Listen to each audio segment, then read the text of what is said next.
Le petit matin Sud Radio, 5h-7h, Benjamin Glaise. 6h40, Sud Radio, la vie en vrai. L'expérimentation en France sur le cannabis médical s'est achevée le mois dernier. Les premiers traitements devaient arriver sur le marché dès cette année. Mais pour l'instant, ça reste très flou. Le ministre de la Santé dit vouloir étudier toutes les pistes, sans en dire plus. Hugues Peribert, vous êtes toujours avec nous. Bonjour. Oui, bonjour. Vous êtes, je le rappelle, le PDG fondateur d'Overseed, entreprise orléanaise qui prépare les premiers médicaments français à base de cannabis qui doivent être mis sur le marché. Mais quand? Est-ce que vous savez si ça sera dès cette année ou pas? Écoutez, on l'espère. Le cannabis médical devait s'ouvrir au 1er janvier 2025.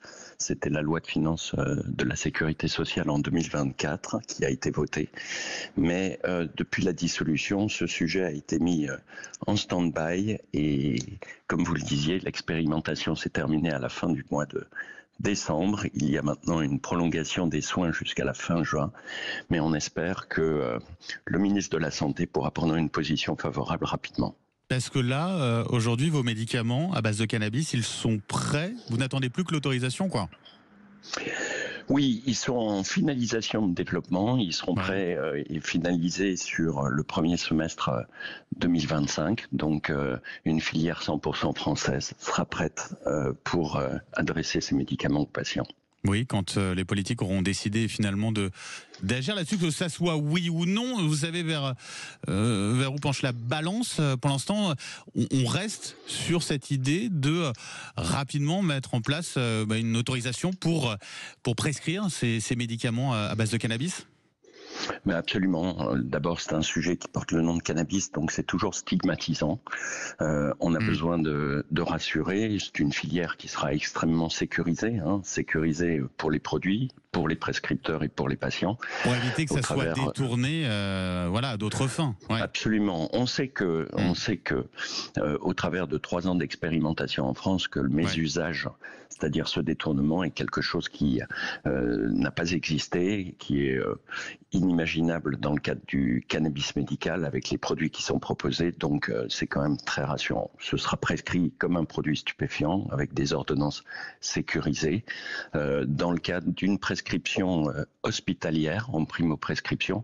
Donc, en tout cas, toutes les garanties en France sont apportées pour un produit pharmaceutique. Donc pas de risque de détourner ces médicaments à base de cannabis pour un usage récréatif, si je puis dire, parce que c'est le terme.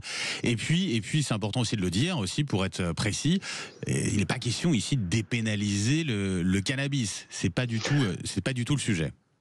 Non, mais le cannabis récréatif n'est pas notre sujet. On s'adresse à des consommateurs. Tout à fait. Nous nous adressons à des patients et c'est bien pour les patients que ce sujet est très important aujourd'hui. Alors, dites-nous justement, pour quels patients, pour quelle pathologie, ces médicaments à base de cannabis seraient les bienvenus?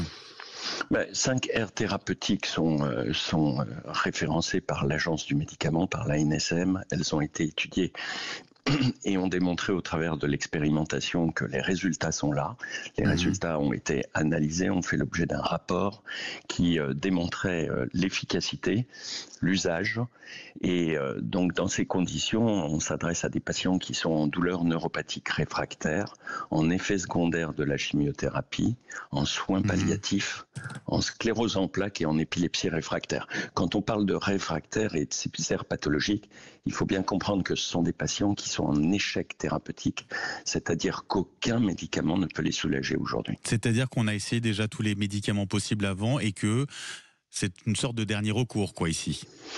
Absolument, ils sont des patients qui sont en grande souffrance, qui ont besoin et qui attendent ces médicaments. C'est pour ça que quand on connaissait l'échéance de l'expérimentation sans ouverture du marché, on est passé par un psychodrame parce que ces patients sont désespérés, ont besoin d'être soulagés et les médecins savent maintenant, en tout cas ceux qui ont participé à l'expérimentation, qu'on a là un produit qui peut être efficace pour une bonne partie d'entre eux. Parce qu'avec la fin de l'expérimentation, finalement, les patients qui pouvaient prendre du cannabis médical, là, ne peuvent plus en prendre.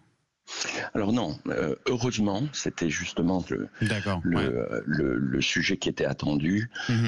Il a été prolongé, l'accès aux soins, donc nous ne sommes plus dans le cadre de l'expérimentation, mais les patients qui étaient inclus dans cette expérimentation peuvent encore, jusqu'à la fin du mois de juin, bénéficier de ces traitements. C'est donc pour ça qu'il est important pour nous de voir ce sujet traité. On a la chance d'avoir un ministre de la Santé qui est médecin, Yannick Neuder, connaissait Yannick Neuder, qui connaissait le sujet du cannabis médical. Donc, on espère beaucoup que ce sujet va pouvoir sortir par le haut dans les semaines qui viennent. Vous êtes en contact avec lui, vous dites les semaines qui viennent, vous êtes en contact avec lui ?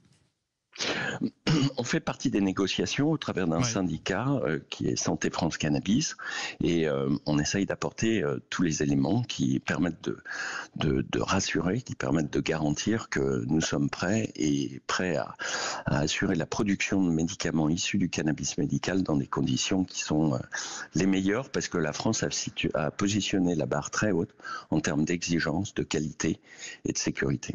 Ce que vous dites, c'est que si ça a été repoussé, ou s'il y a une inquiétude, ou s'il y a encore un flou, c'est plus pour des raisons politiques. Vous parliez de la dissolution tout à l'heure, que par une sorte de désengagement politique. Écoutez, on pense qu'avec les résultats qui ont été obtenus, les propos qui ont été tenus par les hautes autorités de santé, l'ANSM, la DGS, la Direction Générale de la Santé, on sait aujourd'hui que si on connaît ce sujet, il n'y a absolument aucune raison pour que le cannabis médical puisse faire l'objet de débats qui ne sont pas celui du médicament dans une filière du médicament. Donc à partir de ce moment-là, il n'y a aucune raison pour que ça ne se fasse pas. Ce qu'il faut, c'est du bon sens, connaître les dossiers, et à partir de ce moment-là, on devrait pouvoir évoluer favorablement. Et c'était important en tout cas de vous entendre ce matin sur Sud Radio. Merci beaucoup Hugues Peribert d'avoir été avec nous ce matin. PDG fondateur de l'entreprise orléanaise Offerseed, donc start-up qui prépare ses premiers médicaments français à base de cannabis. On va suivre bien évidemment ce dossier. Merci d'avoir été avec nous et très bonne journée.